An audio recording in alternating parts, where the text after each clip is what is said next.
పోయంగానే 12 పెగ్గులు పోగానే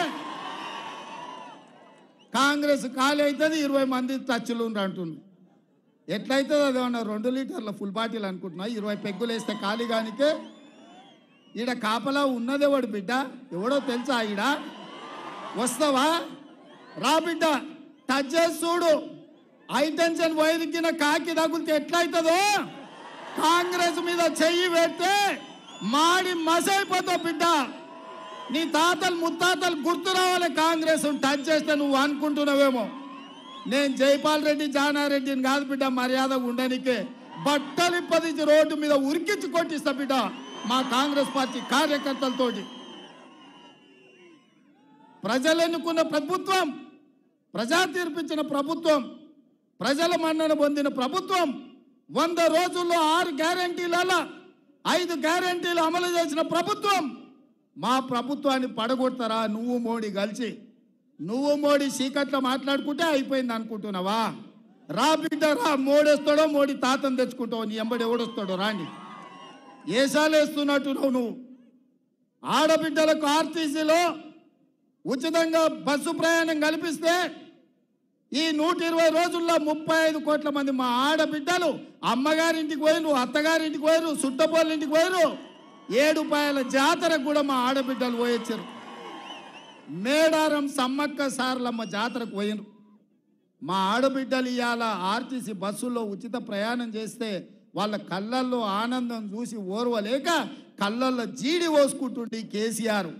ఈ ప్రభుత్వాన్ని వడగొడితే ఆడబిడ్డలకు ఆర్టీసీ బస్సు ఉచిత ప్రయాణం రద్దవుతుందని మా ఆడబిడ్డలకు వ్యతిరేకంగా కుట్ర చేస్తున్నాడు.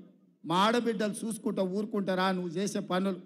అదేవిధంగా దవాఖానకు పోతే బిల్లులు కట్టలేక ఆస్తులు అమ్మి ఆలి మీద ఉన్న తాలి కూడా తెగ నమ్ముకునే పరిస్థితి ఉండి రాజీవ్ ఆరోగ్యశ్రీని దెబ్బతీస్తే ఇందిరమ్మ రాజ్యం వచ్చినప్పుడే ప్రజాపాలనలో 10 లక్షల రూపాయలు పేదవాడి వైద్యానికి ఉచితంగా అందించి ఇవాళ పేదల్ని కాపాడుకొని హక్కున పెట్టి చూసుకుంటున్న ప్రజాపాలన ఇవాళ అంతం కావాలని కుట్ర చేస్తే ఈ పేదలకు వైద్యం అందించేటోడెవడు?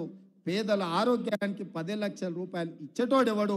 వైద్య ఆరోగ్య శాఖ మంత్రిగా మా పెద్దలు దామోదర రాజ నరసింహ గారు ఈరోజు కోట్లాది మంది పేదలకు రాజీవ్ ఆరోగ్యశ్రీ పథకాన్ని అమలు చేసి ఈరోజు పేదలకు వైద్యాన్ని అందిస్తున్నాడు. అదేవిధంగా మిత్రులారా, కట్టెల పొయ్యితోని కష్టాలు పడుతున్న మా ఆడబిడ్డలు ఊర్లలో మా కొత్తగా వచ్చిన కోడళ్ళకి తెలియకపోవచ్చు కానీ వాళ్ళ అత్తలను అడగాలి. వెనకటికి కట్టెల పొయ్యి ఎంత కష్టమవుతుండే. సగం దినం కట్టెలేరకరానికనే పోయే పరిస్థితి ఉండే. పిల్లల్ని చిన్నోళ్ళని ఇంట్లిడిచిపెట్టి పొయ్యిల కట్టెల కోసం పొలాల పట్టు తిరుగుతుంటే ఆ దుఃఖం చూసి ఆడబిడ్డలను ఆదుకోవాలని ఆనాడు సోనియమ్మ దీపం పథకం ద్వారా గ్యాస్ పొయ్యి సిలిండర్ ఇచ్చి 400 రూపాయలకే సిలిండర్ అందుబాటులోకి తెస్తే కట్టెల పొయ్యితో కన్నీళ్లు గారుస్తున్న ఆడబిడ్డల్ని హక్కున పెట్టి చూసుకునేది సోనియమ్మ. మేము ఆడబిడ్డల్ని అట్లా ఆదుకుంటే నరేంద్ర మోడీ కేసీఆర్ కలిసి 400 ఉన్న సిలిండర్ 1200 చేశారు. మా అక్కలకు తెలియదా? ఇక్కడ మా అక్కలంతా వచ్చారు కదా. అందుకే వాళ్ళ కష్టాలు చూసి 1200 కాదు, ఆడబిడ్డల సొమ్ము దోసుకున్నాడు బాగుపడాడు. అందుకే పేదింటి ఆడబిడ్డలకు ప్రతి ఇంటికి 500 రూపాయలకే సిలిండర్ ఇచ్చి ఆడబిడ్డలను ఆదుకొని ఇవాళ ప్రతి పేద ఆడబిడ్డ కళ్ళల్లో ఆనందం మేము చూస్తుంటే వీళ్ళ కడుపు కసిమసి అవుతున్నది. కేసీఆర్ కడుపు, నరేంద్ర మోడీ కడుపు. ఈ ఆడబిడ్డలకు 500కే సిలిండర్ ఇస్తే మా మాట ఎందుకు వింటారు? ఆ సిలిండర్ గుంజుకోవాలంటే కాంగ్రెస్ను ఓడగొట్టాలని ఇలా కుట్ర జరుగుతుంది మిత్రులారా.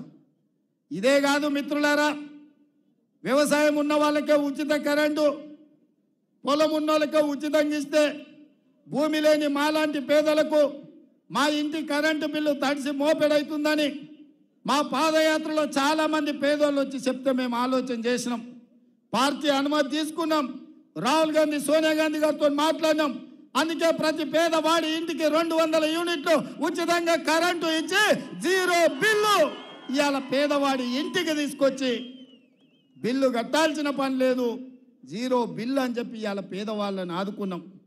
ఇవాళ పేదవాళ్ళ ఇంటికి కరెంటు వెలుగుతుంటే పేదవాడి కళ్ళల్లో ఆనందం చూసి ఓర్వలేని కేసీఆర్ నరేంద్ర మోడీ కుట్ర చేసి కాంగ్రెస్ను ఓడగొట్టాలి.